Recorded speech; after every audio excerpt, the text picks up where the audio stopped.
So there's nothing like a good mind trap or an ego trip to destroy our evolution on the path, at least temporarily. So I found four of the biggest, to be honest with you, mind traps that we can fall into on this path. So we're going to talk about those in this video.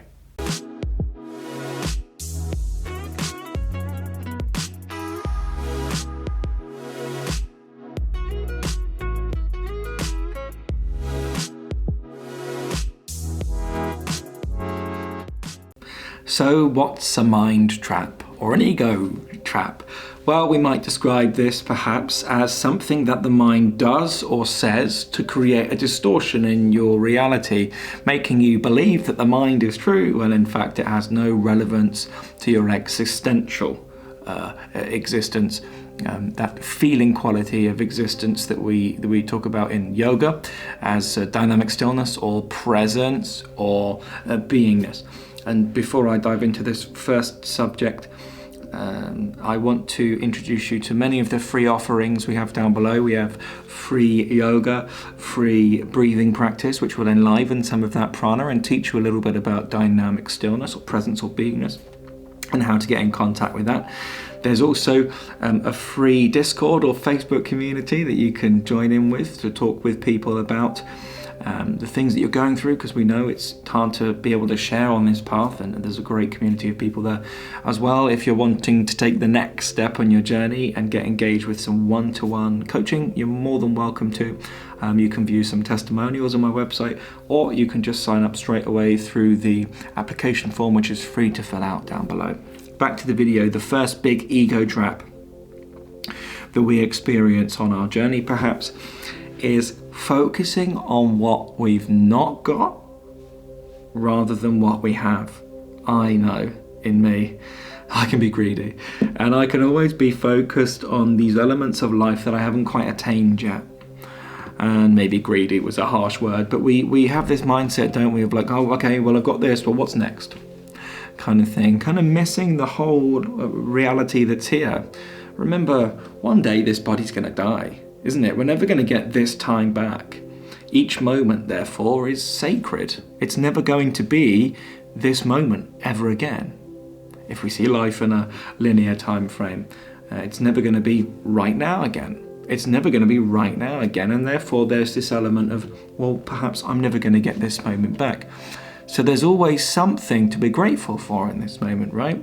And we can tend to be seriously focused on the negative, like, oh, well, I haven't made these business goals, or, oh, I haven't made this progress with my work at uni, or I haven't made this progress with that relationship, or I've not got a relationship. And the mind can really, and we know it does, it just focuses on all of that. And it takes the mind a little bit of retraining, isn't it? If we fall for it, because we tend to fall for it a lot, isn't it? And then we can create really quite a negative vibe inside of ourselves. It doesn't feel great. So that's the first mind trap or ego trip that we have, is focusing on what we've not got rather than what we have. You know, I have everything I need in this moment. I'm loved by my family, by life. I have enough food in the cupboard to help me survive. I have enough free time to be able to enjoy myself. These kind of things. The second biggest ego trip or mind trap on the path is perfectionism. Spiritual perfectionism.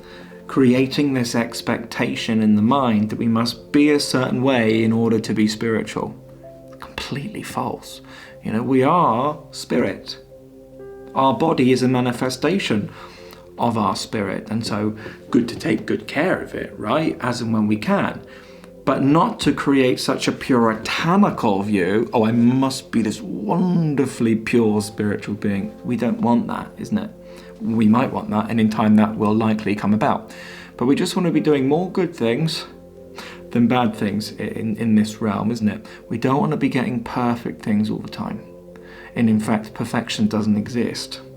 Sometimes we compare ourselves to really enlightened teachers when we're just apprentices ourselves, and this is not the way to do it, because then we create an expectation of how I should be based on how they are. Well, if I'm not evolved enough yet to be that way naturally, then it's not time for me to be that way yet. love life, love your experience, love your mistakes in the ways that they represent themselves in your life. No need to be so a perfectionist with it, because this isn't the way, and that'll make us more tight, and it's completely not spiritual then. The third one is the spiritual ego. Now, he or she is a cheeky bugger, because she can be really tricky to snuff out. This of all, we have an ego of a worldly view, isn't it? I want to get X amount of money, I want to get this girlfriend, or I'm better than you because I have a prettier girlfriend, or etc. These things are all worldly ego based judgments of other people and of life. And then the spiritual ego comes in, which is exactly the same ego as the worldly ego. Nothing's changed, it just has a spiritual coat now, and it will still be doing the same things, judging other people for their spiritual pursuit or purity. Oh, you still drink caffeine, you can't be on a spiritual path. Or, oh, you're not a vegetarian, you can't be on the spiritual path, you're not spiritual at all. These kind of things that the spiritual ego do, that creates perhaps even sometimes expectations for an enlightening experience. Sometimes we're starting the meditation going, oh, something's about to happen now, isn't it? This is the spiritual ego, when believed in, takes us further away from the reality of who we are. And so this is another mind trap we should look out for.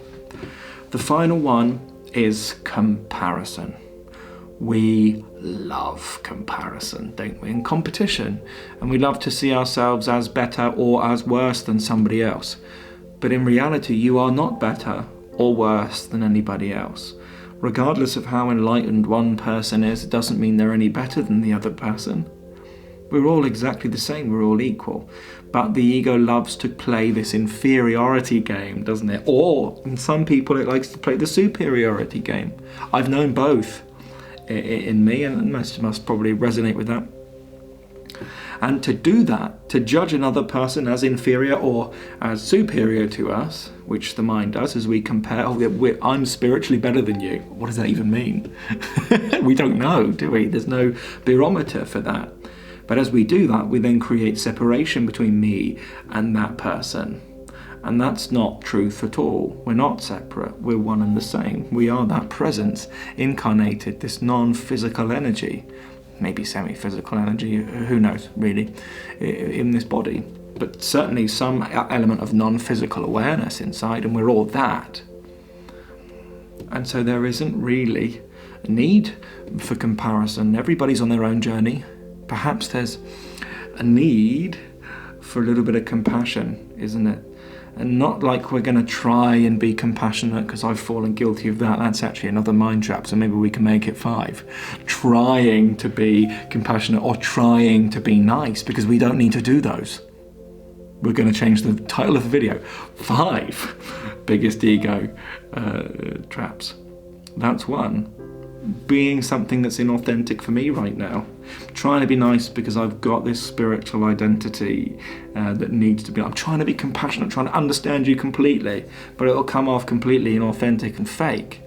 Why? Because it's not real for us right now. Sometimes we need to just move through the experience that we have, even if that isn't what we would perceive as in line with spiritual awakening. That's authenticity, isn't it? And that's what we want. I hope this video helps. Have a lovely evening. Namaste.